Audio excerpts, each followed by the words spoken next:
Des actes horribles, car nous voulons aujourd'hui récupérer la destinée de notre mère patrie l'Afrique et de notre peuple pour assurer un bonheur meilleur pour l'avenir de nos enfants et de générations futures.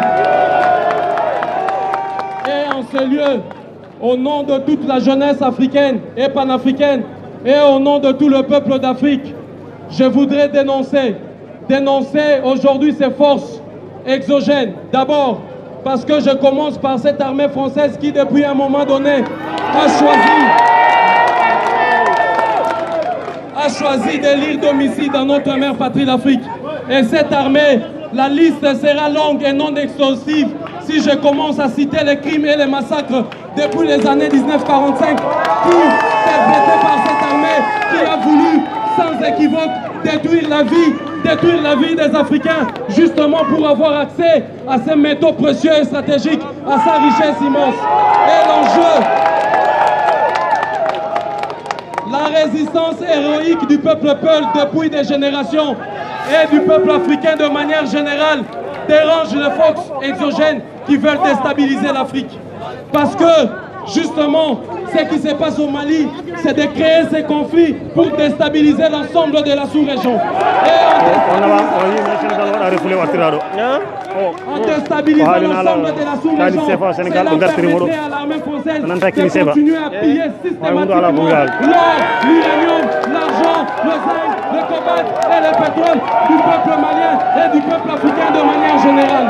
C'est pourquoi nous dénonçons ici cette armée française et ses alliés qui veulent aujourd'hui détruire l'espoir de toute une jeunesse qui veut voir le bonheur de ses enfants chez nous en Afrique. Et je voudrais aussi dénoncer ces politiques nauséabondes imposées par l'Union africaine, l'Union européenne, la Banque mondiale, le FMI, qui aujourd'hui a provoqué une hémorragie sans précédent et qui pousse les jeunes Africains vers l'immigration. Et à travers cette immigration, des millions de vies sont tombées dans les eaux de la Méditerranée, des millions de vies sont tombées à Lampedusa, et c'est ce que nous condamnons. Et je voudrais revenir aux forces endogènes de l'Afrique. Mes chers compatriotes, il n'y a aucune tribu, aucune ethnie qui ne soit supérieure aux autres.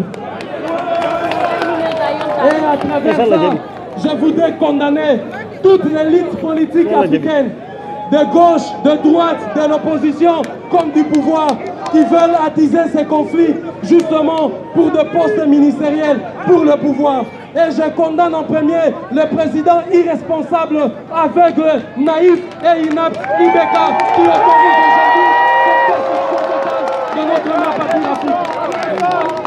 Et je les condamne et je l'appelle devant le tribunal du peuple africain.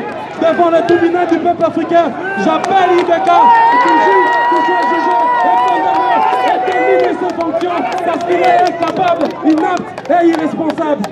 Et mes chers amis, je vais conclure.